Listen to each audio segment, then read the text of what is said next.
Good Neighbor Network, FM 101.9 and AM 1450 Murfreesboro, FM 100.5 Smyrna, audio and video streaming at WGNSradio.com. This is the Roundtable, Tennessee Association of Broadcasters Award winner for Best Local Talk Show. A look at the news, views, politics, sports, and people shaping Rutherford County.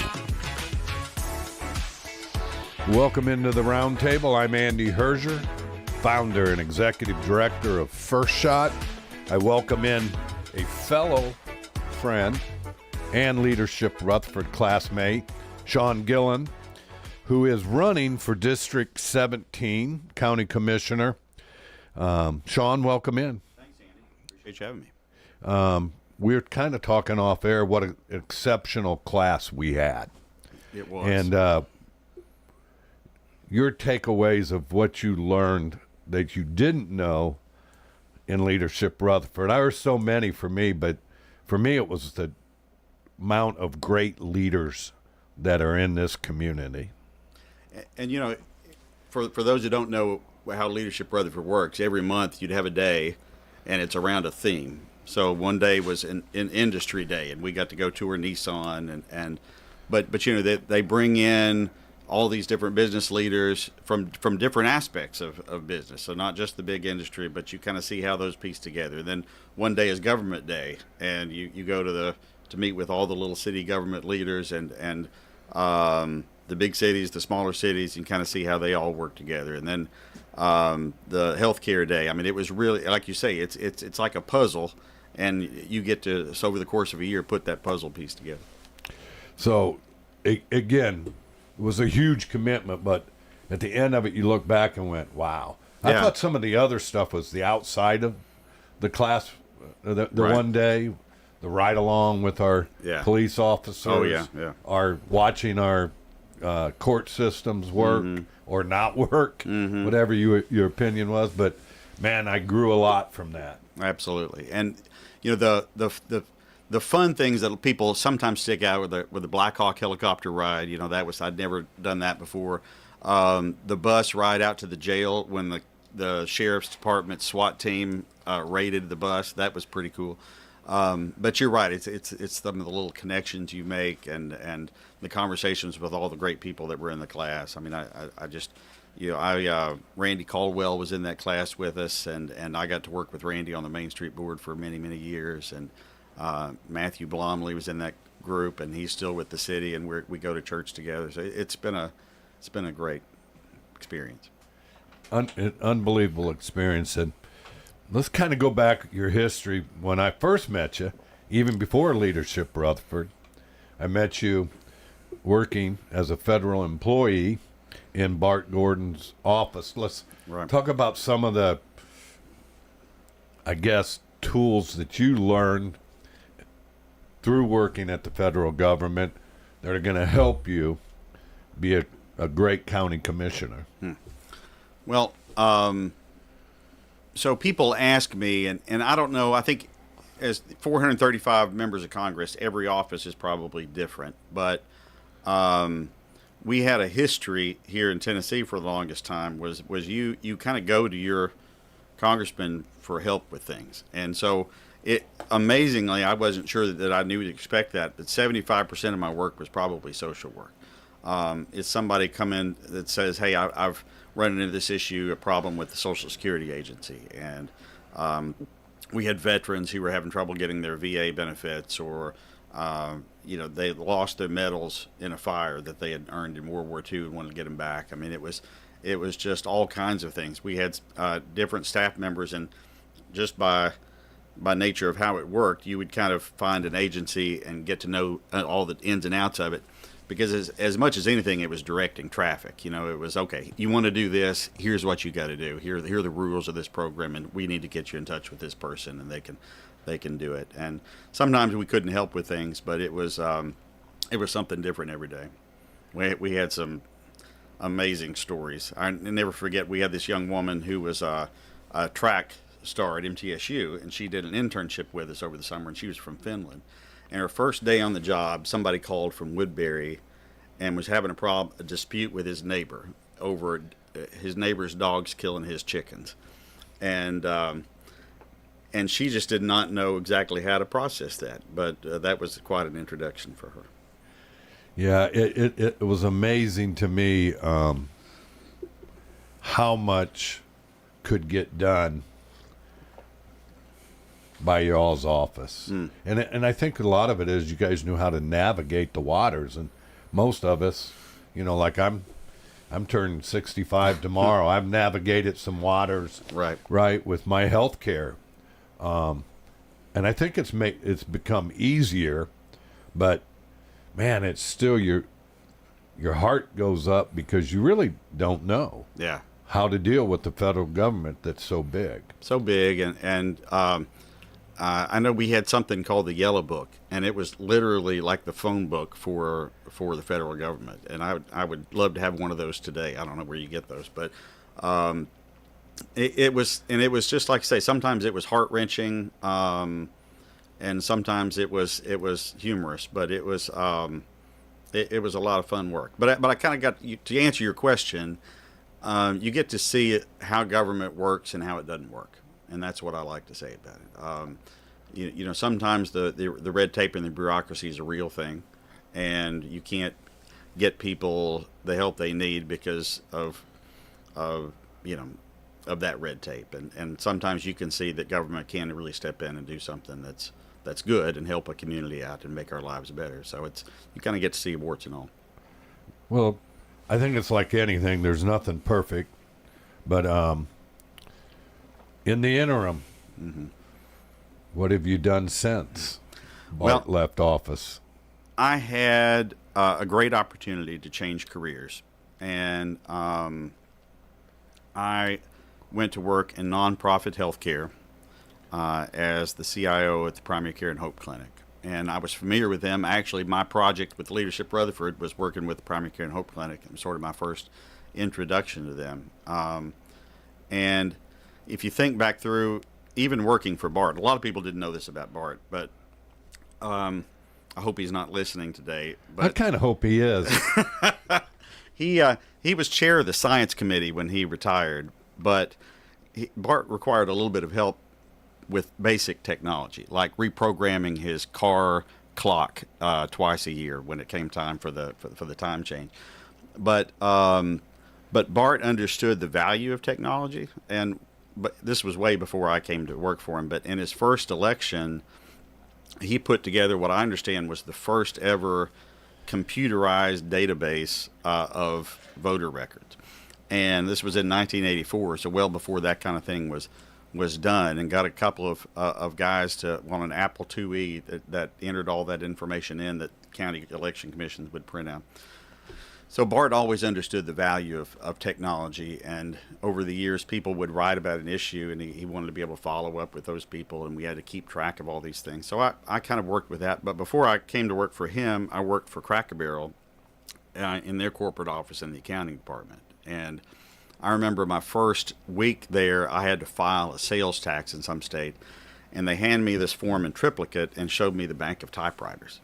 Well, Andy, you and I are close to the same age, but I missed out on the typewriter generation completely. I used an Apple IIe computer in 7th grade.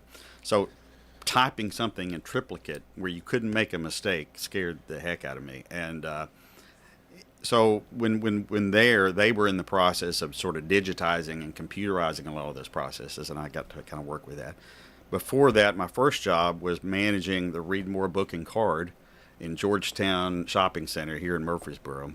First real job out of college. And I got that job because they were looking for somebody who was not afraid of computers and could manage the store while they switched out from cash registers to a computerized inventory, and that let us look at who, run reports, daily reports. What are we selling the most of? Those kind of things. And I realized that pretty quickly our biggest seller was Dave Ramsey's Financial Peace. And so I reached out to them. This was before Dave got huge, and got Dave to come to Read More for a book signing. And we sold like 1,500 copies in 2 days. So so what it also tells me is the use of data. You're not scared to reach out to True. people you don't know. Yeah, that's true. And it's kind of always, I mean, it served you well when you worked for Bart Gordon, reaching out to another federal agency, someone on the other line you didn't know. Right. And you had to navigate those waters. And now you're doing it again for your new job. Right. I'm very, very happy to be in this organization, and this is going to sound cheesy, Andy, and I it's one of those things that it's not a story. It's the honest truth. I had some time to look for the next job, and I would take our dog for a walk, and people would see me, and they probably thinking, man, he's having some interesting conversations with his dog while he's out there walking along the street. But that was my opportunity to pray and to kind of center, you know what I'm saying? And I didn't know what was going to come next, but I really did pray that I could find something that was going to help me take care of my family. I was the primary breadwinner, you know, and that would maintain a quality of life, because some of the jobs I'd interviewed for were traveling 5 days a week, you know, commuting back and forth to the other side of Nashville. And then the last thing was to do something that really you could feel good about at the end of the day. And, you know, there's honor in whatever you do. Any kind of good work is honorable. But I just really like the idea of doing something where you can feel like you're helping people. And that's what I got out of the Primary Care and Hope Clinic. And I've been so lucky to have been there for 15 years. So let's talk about its growth since you've come on. I mean, you were employee number 33. I was, You yes. told me. 3 of the 5 original people Right. are still there. Let's talk about the structure of that. And it's 34 years old. So this isn't something, most nonprofits only last 5 to 7 years. So when you're talking about longevity. Right. So that's really my favorite story. We were talking about it the other day, and I wish we had a picture of those 5 people, but we're trying to find that. But Lisa Terry, she's our CEO, and she's also a nurse practitioner, and she was there leading that organization when they were 5 people. Our billing manager was Shane Smith. Shane is still our CFO and still supervises all the finances in the billing department. And Angie Murray was our front desk employee, and so she's today is our chief operating officer and manages all of our those kind of operations. So it's I think that in itself is an amazing story, to grow from 5 people to 125, and then have those 3 people who were still committed and being there and running that today. That's another reason I felt so blessed that they brought me in at that same sort of level and had that trust and confidence in me. But I'll never catch up. You know, I've always been there half as long as they have. So anytime we bring people in and introduce them, I'm still the baby of the group. But it's been an incredible story of growth, and to see what we've done, even the last, and it's not because of me. I hope I had a role to play in that. But, you know, these last 15 years, to go from not just growing to 125 people, but we now have a site in Smyrna that we've built and owned. We have a site in 2008. They built where they are now on Hope Way. We also have a location in Shelbyville, which was, as you mentioned, important to Lisa, growing up in Bedford County. We've had a terrific partnership with Murfreesboro Housing Authority over the years. We've always had a site that was either located in or adjacent to public housing, and the number of patients we're able to serve. That first year, I think that I worked there, we had 4,000 patients, and now we have 15 to 16,000. So look, you talk about it. Tell the mission of. And that's good. Our mission is to provide affordable health care to the uninsured and underserved. So our primary mission are people that don't have health insurance. And I think we take for granted that we're in a thriving community and we've got a lot of great things going on, but there still are a lot of people out there that don't have access to primary care. And we want to do that. And we do that by offering them a sliding fee. So everybody's got some sort of skin in the game, as they say, right? So you pay based on what you can afford to pay.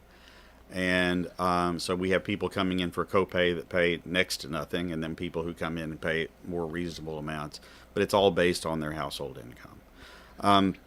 but just because that's our mission, we really accept all patients regardless of their ability to pay. So we have patients who have private insurance. We have patients who have TennCare. We have patients who have Medicare, and we don't turn people away for that respect. And sometimes our nonprofit mission helps them. So if you have people who have a high deductible policy, our sliding fee might be able to help them with their out-of-pocket expenses. Well, I think everybody, as you get my age, I turn 65 tomorrow. And, well, happy birthday. Well, thank you, Sean. And when we met 3 years ago, when my wife retired, who was the main breadwinner in our house because I was in a nonprofit, obviously, our biggest concern was health care. Right. And yet, here you guys have for 34 years have gone from 2,000 to 3,000 patients now to 15 16,000. Yeah. I think it's only going to grow, Sean. In our county, the disparity of having insurance, being able to afford it or not afford it. Right. It's we could get into housing affordability and lots of the other problems, but that's another. You asked me how did my work for the congressman prepare me, but I think working in the nonprofit sector, I've seen the positive aspects of our community and all the economic growth and development and the great things that are happening there. But you also see the people that are really in need, and sometimes it's easy to forget that, and I can't because I live it every day. Well, you and I both live it. That's right. Right. That's right. My world is helping underserved kids. Now I get to live in both because part of our way of raising money is putting on basketball camps or winter league, and that helps us raise money to feed kids in our inner city. But I look at it and I think this community, Sean, there's a lot of men and women out there that have an unbelievable heart to help people in our underserved world. And with your job and what you said off air, and I want people to hear this, he was looking for something that he could help people. You have always helped and served people. So to me, my dad was a county commissioner. I always ask him, why in the world do you want to put yourself through this, Dad? Because we got those phone calls at night with angry people. Even when it wasn't in his district, he still, because they knew my dad. Well, why do you want to run for county commissioner? Well, I've had people come up to me and say, congratulations. And I said, thanks. You don't mean condolences? And because of that, I don't want to do something that's going to negatively impact my family. But Andy, I really believe that the good outweighs the bad. That those calls you get, there's truth behind whatever anger that may be. And I think it's just about trying to figure out what folks' problems are, what the issues are, and being open and honest about what can be done about it. And it's one of the things that I would look forward most to is being that advocate, because everybody in the 17th County Commission District are also city residents, so we're also city taxpayers, and we have a great city council and their representative. But I would hope that it could be the same, that it's part of that navigating the government. Okay, well, I understand you're upset about that, but that's really this issue, or here's who we need to call at the state to try to fix that problem. And I don't know, maybe it's some sort of brokenness in me, but I kind of hope that ends up being the case, that I get the opportunity to try to help folks like that. So when you look at it, as a county commissioner, what do you think are the most important issues facing Rutherford County? The two big debates that we've seen in the county over the last few years have been over Plan Rutherford, and which is the land use plan that they were kind of a long-term development plan that they'd been working on. And really that debate was about growth and preservation. and that balance of how you do that. And then the other one has been about our long-term solid waste, and what we're going to do about the landfill. And I think those are two of the big priorities for me. But because everybody in my district is also a city resident, the growth debate has been as much about housing affordability as anything else. I have one of the smallest geographic districts in the county, and it's because of all the apartments that we have over there near MTSU that are also in the district. And I've been knocking on doors in all those, and just the ability, and people think, well, these are all MTSU students. They're not. And just the ability to be able to afford to get a place to live, whether you're renting or buying, is something that's on everybody's mind. And that comes back to, are we building enough to because it's supply and demand. If there's more supply, that's going to bring the cost down. But also, are we building the right thing? Are we building the kind of housing that people on the margins are going to be able to afford? So I think we've got to find that balance somewhere. That's one of the biggest challenges. And then the landfill. One of the things that I've never liked in dealing with the relationship between government and the public is the not in my backyard kind of philosophy, and It always is that way. always is that way. But I feel like in Rutherford County, if I'm right, I think in 2 years it'll be 40 years of the Middle Point Landfill. And that's a lot of years of us not only taking care of our own garbage, but accepting most of Middle Tennessee's garbage, Nashville's garbage. It's all going in our backyard. So I kind of feel like we've done our civic duty for Middle Tennessee here in Rutherford County to host that landfill, and I think it's time for it to close. It's reaching capacity, and that's going to mean we have to make arrangements. And I think our county has done some good things over the last few years to get ready for that closure. But we've got to have real discussions about what we're going to do with our waste and how we're going to reduce our overall amount of waste, because at this point it becomes not just an environmental concern for those people who are worried about burying our garbage in the ground, but it becomes an economic concern, because now if we have to send it somewhere else, we've got to pay for each pound of garbage we send somewhere else. So I think we've got to address the closure of it, but also our long-term strategy. So when you look at it, and what are some of the answers for long term? Well, because it's going to cost us no matter what we say. It's going to cost us, but I think that one of the best things they did is build this thing called the transfer station, and it's an area where garbage can come in and gets collected, and then theoretically could also get parsed. I was not on the county commission. I didn't get to attend it, but several years ago, I think our county took a trip to Sevier County. Now, growing up, my parents live in East Tennessee, and one of their favorite things was to take their grandkids to Dollywood. So I've spent quite a lot of time at Dollywood, and I think they do a good job as a park. And one of the things that jumps out at you is that there's no recycling at Dollywood. And you'd think, well, Dolly, she's going to have, you got all this plastic. And so if you go to the Dollywood website and look at their they have a whole page devoted to solid waste. The reason they don't do recycling at Dollywood is because Sevier County has a facility, and all the waste, whether it comes from Dollywood or from somebody's house, goes to this facility and is sorted out for composting and recycling.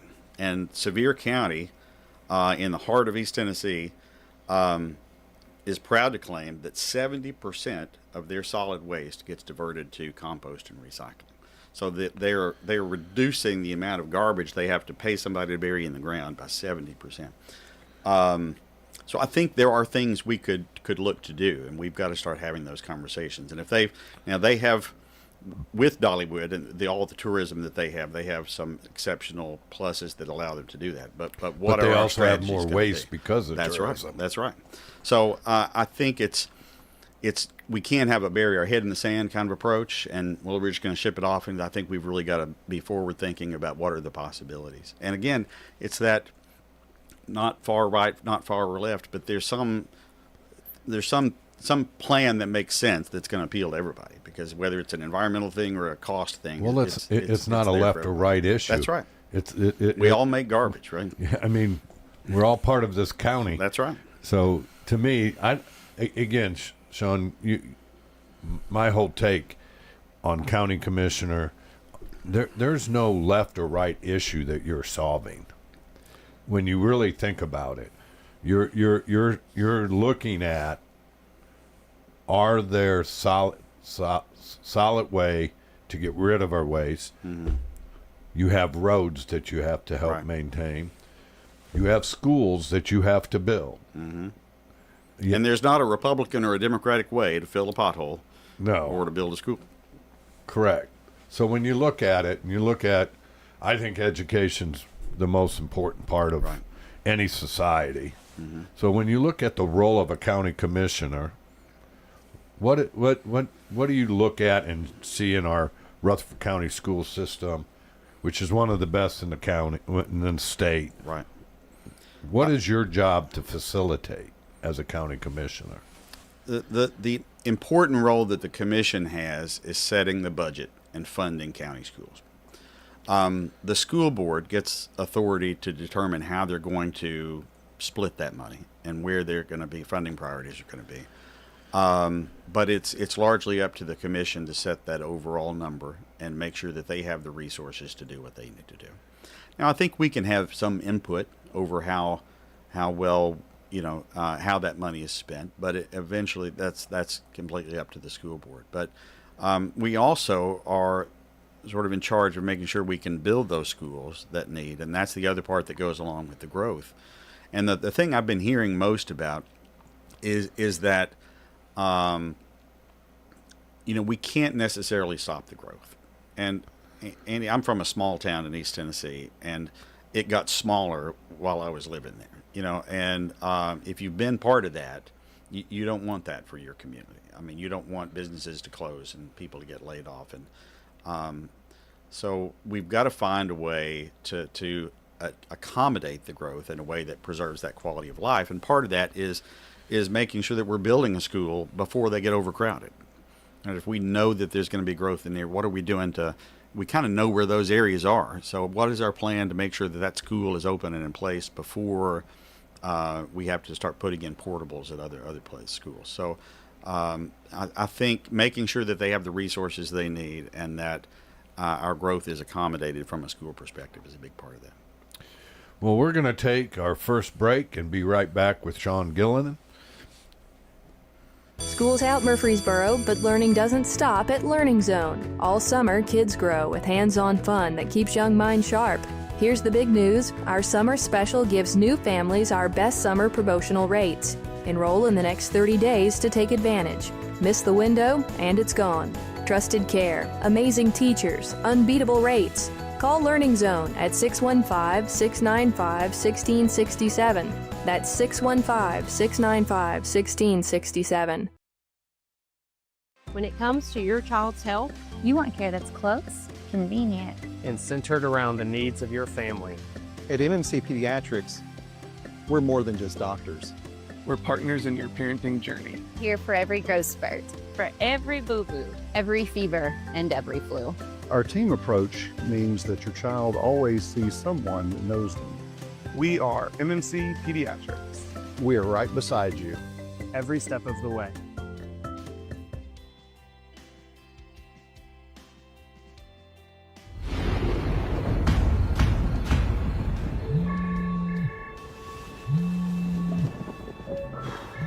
Well, yeah, I'll be right there.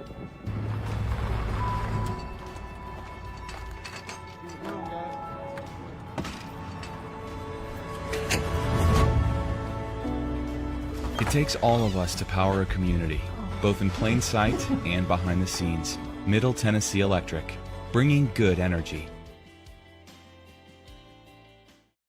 Hello, this is Emily Messier, and I am a resident at Adams Place Assisted Living. I used to be a runner, and now I'm getting ready to leave to go walking with a friend on the Greenway. And I do a lot of those things on my own or with one of my friends here or some friends in Nashville. This is Terry Deal. Call me at 615-904-9111. Adams Place on Memorial across from Walmart. This is Good Neighbor Events with Bart Walker. Brought to you by the law offices of John Day and AmeriCare Pest Control. This is a paid legal ad. You've probably heard it a million times. If you're injured, call a lawyer.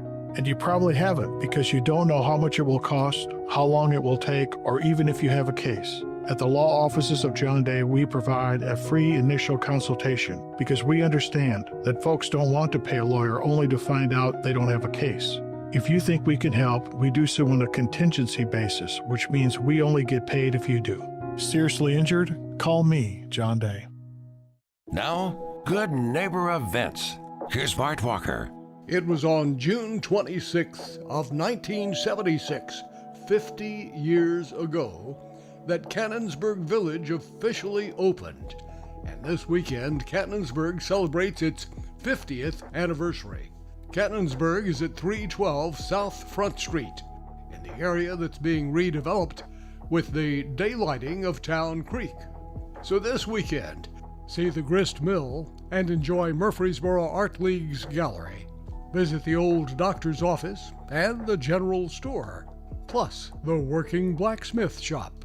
That's the 50th anniversary of Cannonsburg Village, this weekend. The Red Cross is still critically low on blood. Please give the gift of life. Phone the Red Cross at 800-RED-CROSS and make an appointment to give blood at a time that fits your schedule. You've heard us talking about the Cates-Taylor reunion. It's this Saturday at 11 o'clock over at Burt Baptist Church on Burt Road in Woodbury. That's the reunion of the Cates and Taylor families this Saturday. Those are WGNS Good Neighbor Events. Rutherford weather.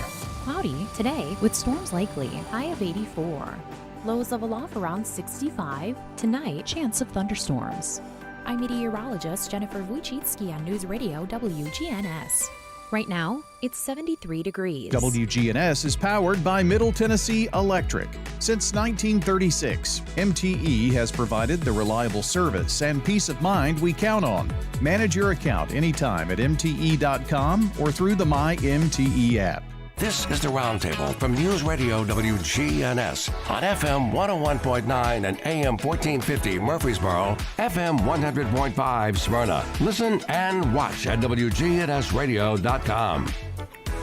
Welcome back into the Roundtable. I'm Andy Herzer, founder and executive director of First Shot.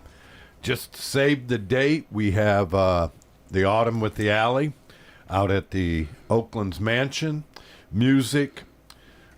Great food, and just a great time to help us raise money for our educational part of First Shot.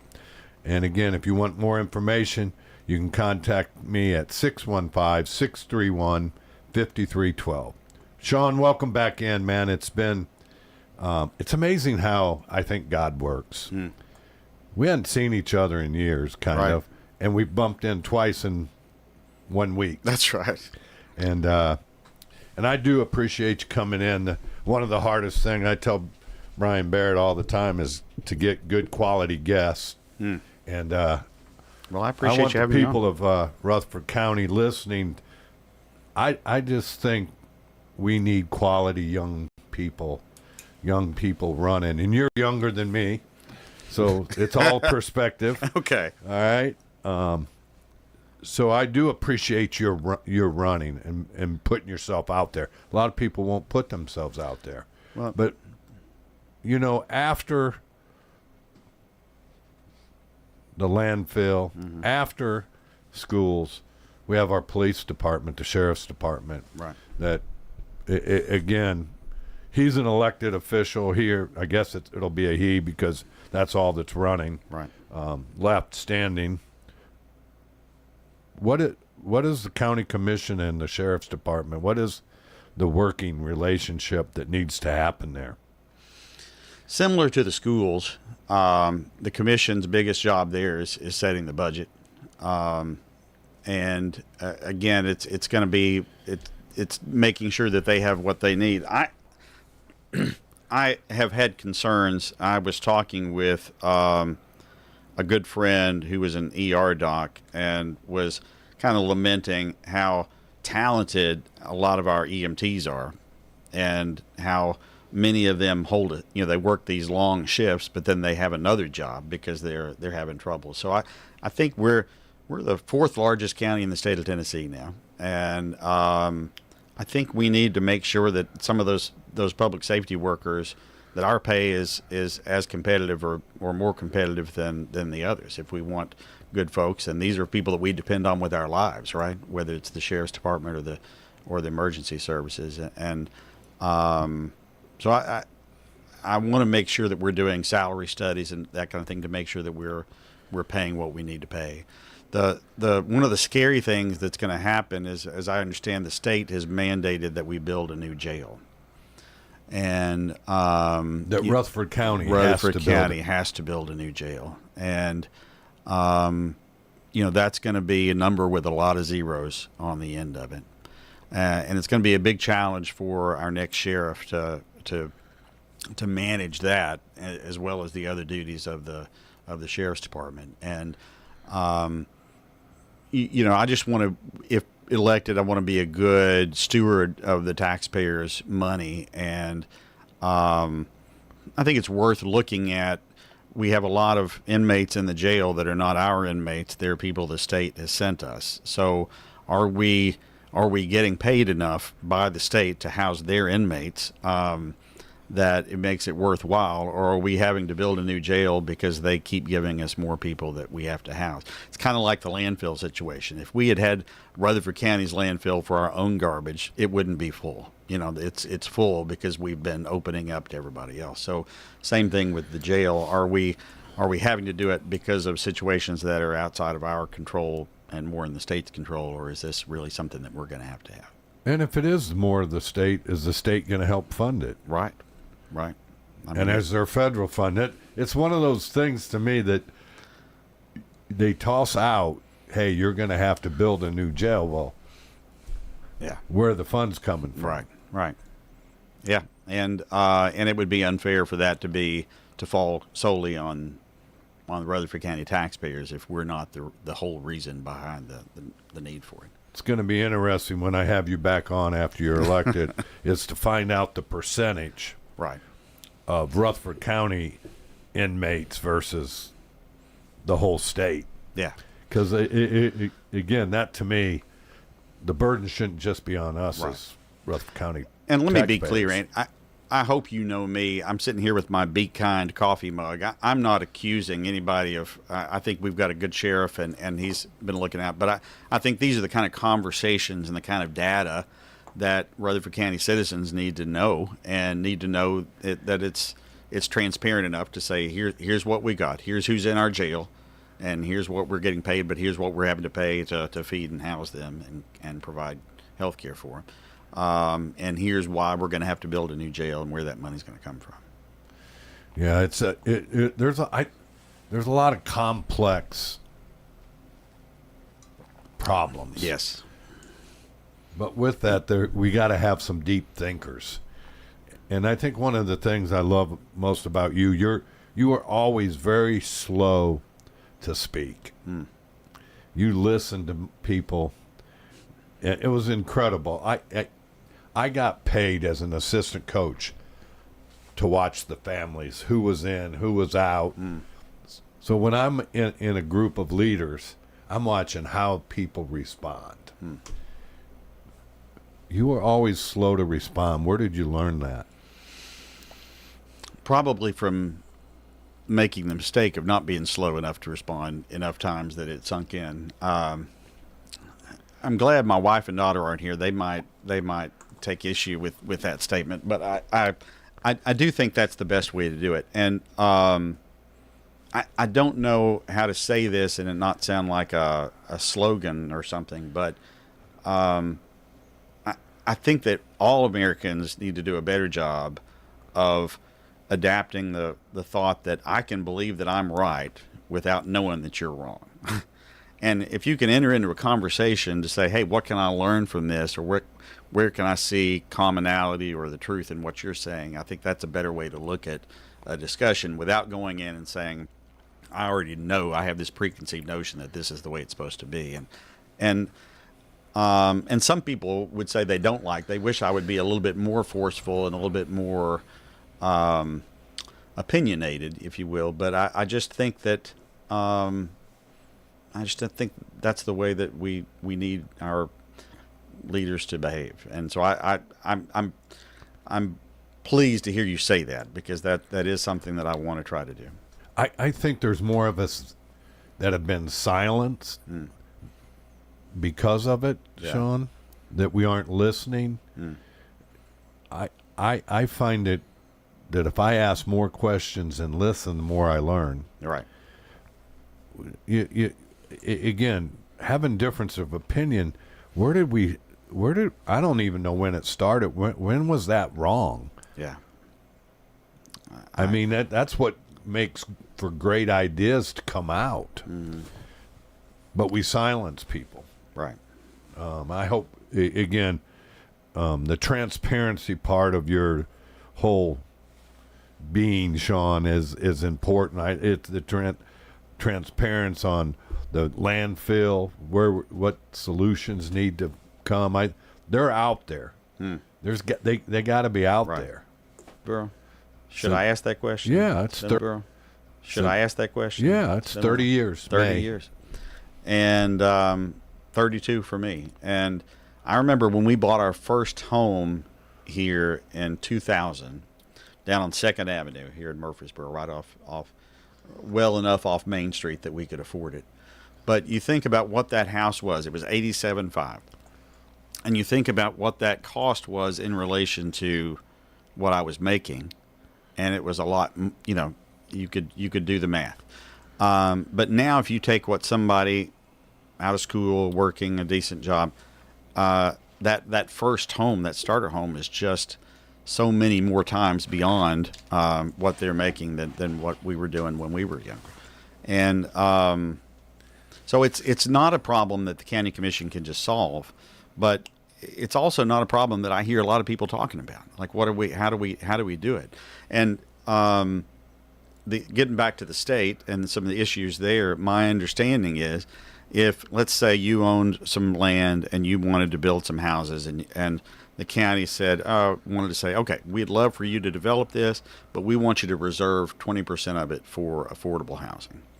That's illegal. The state has said that the county can't, that municipalities can't do that kind of thing. So we can't. So we have no stick to try to make people do affordable housing. So if you don't have a stick, you got to ask, what's the carrot? What can we do to try to promote this? And I just don't hear those conversations very often. Well, again, because of what you and I do, we understand and see that affordable housing is just not out of the reach for people below the poverty line. It's out of the reach for almost now the middle class that's coming up.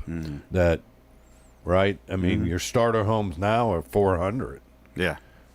And when I moved how are here, you going to do that? We paid $125 for our home on English Hill Drive out there off of Jajarnet. So you look at things. I don't want the housing market to crash so we can have affordable housing. Right. I want it. I own a home. You own a home. We want to see a steady growth. Right. Right. And what our house is worth. And so think about that.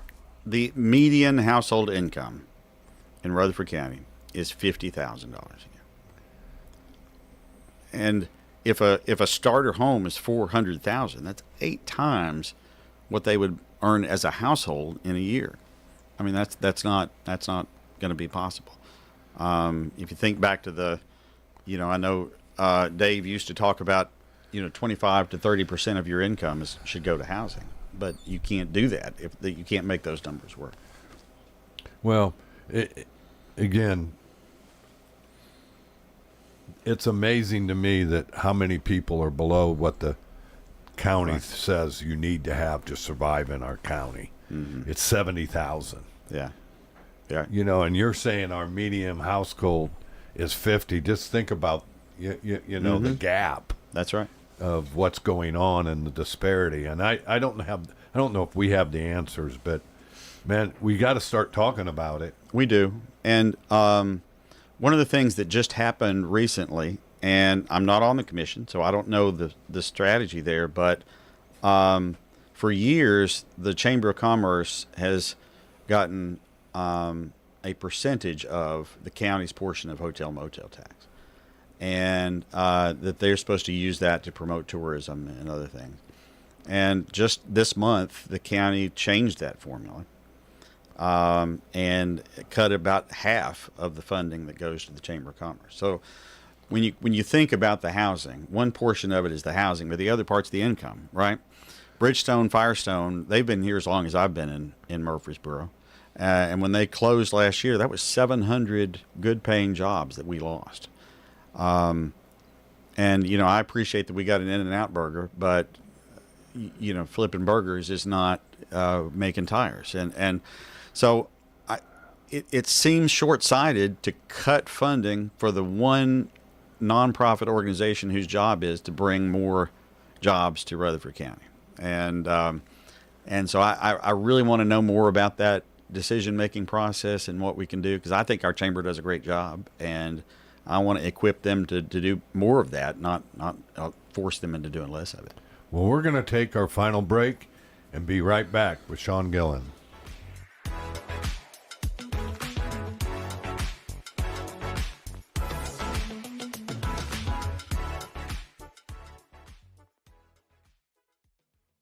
When it comes to your child's health, You want care that's close, convenient, and centered around the needs of your family. At MMC Pediatrics, we're more than just doctors.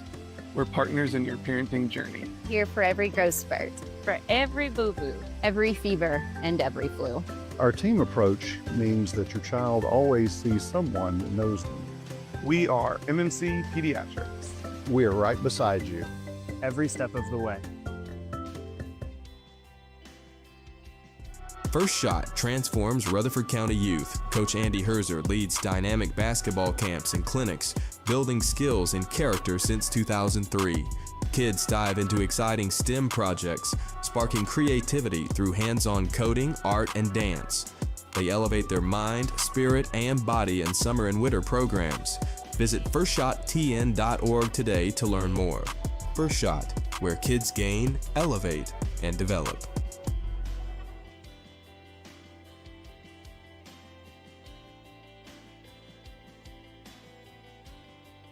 Middle Tennessee makes smart moves in a fast-moving market. Whether you're buying, selling, or just exploring your options, you deserve someone who knows this community and treats your goals like their own. From first-timers to long-time homeowners, I'm here to guide you with clarity, confidence, and a steady hand. When you're ready to make the next move, start with someone you trust.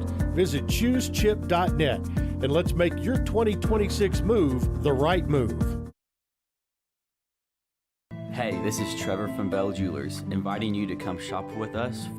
Bell Jewelers has the best natural and lab-grown diamond prices in town. Come in so we can show you our wide selection. We have an on-site engraver to make the gift one of a kind. Trust, it's very important in this business. Bell Jewelers has been the store that people trust since 1879. Come see us at Bell Jewelers. Bell Jewelers, 821 Northwest Broad Street, across from Toots. This is the Roundtable from News Radio WGNS on FM 101.9 and AM 1450 Murfreesboro, FM 100.5 Smyrna. Listen and watch at WGNSradio.com.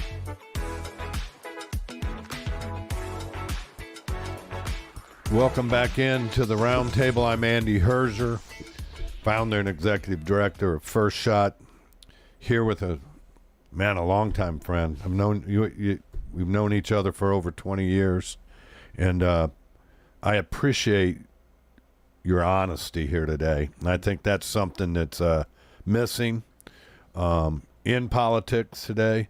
Sean, we got about 2-3 minutes left. Talk about what are you going to do if you're elected county commissioner for District 17? Well, I want to be the kind of commissioner that is that liaison, which is a fancier French-sounding word, but that go-between between my constituents and the local government. I want to be responsive. I want to be able to go. We got some great little restaurants in the district. I'd love to be able to say, all right, come every Saturday morning and we're going to have coffee. And if you want to come talk about something, talk about it. I want to be that kind of responsive person that's there. I do not want to be the kind of person that says I've got all the answers and here's what they're going to be, because I want to be honest and say that we're just going to do the best we can, and if I can learn from you and hear from you, then that's going to help me do a better job. That's kind of what I want to do. And we were talking a little bit off the air. I talk a lot about growth and businesses and jobs, but I am not trying to get Rutherford County to bring in 100,000 new residents. That's not what's going to be best for us. But we forget sometimes how many kids we have growing up here in Rutherford County right now, and you've got kids and grandkids here. I've got a daughter and nieces and nephews here, and we have 50,000 kids in Rutherford County School. And a portion of those are going to be graduating. We got a great university here, but we want them to be able to get jobs here close to home. We want them to be able to find a place to live and be able to afford an apartment. We want their teachers and their sheriff's deputies and their EMTs to be able to have a job, a house here in Rutherford County, and not have to move to some other county other than what they serve. So I think it's really about just improving the quality of life for the people who are already here. Well, man, I can tell you I got tired of shaking hands for my dad. And talk about, you were in so many campaigns with Congressman Gordon, and, talk about what you learned there and what it takes to win a race.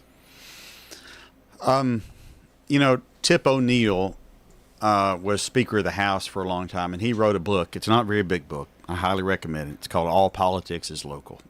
And Tip's idea was that it's really just about those connections with each person in your district, that you can run races where you spend all sorts of money on signs and ads and that kind of thing, but if people don't relate to you, and they don't feel like you're there to relate to them, I think the likelihood of them voting for you is more slim.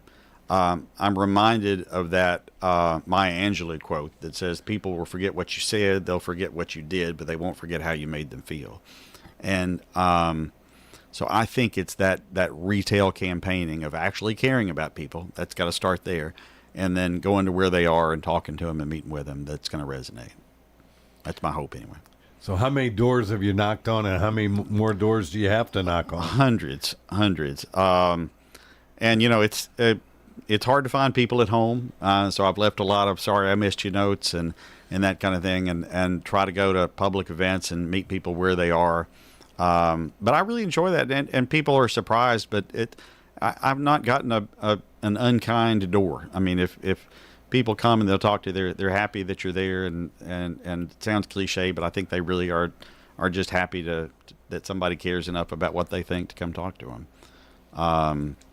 So I've got a lot more work to do, but we've got a lot of doors in this district, and a lot of apartment doors, and I hope to get to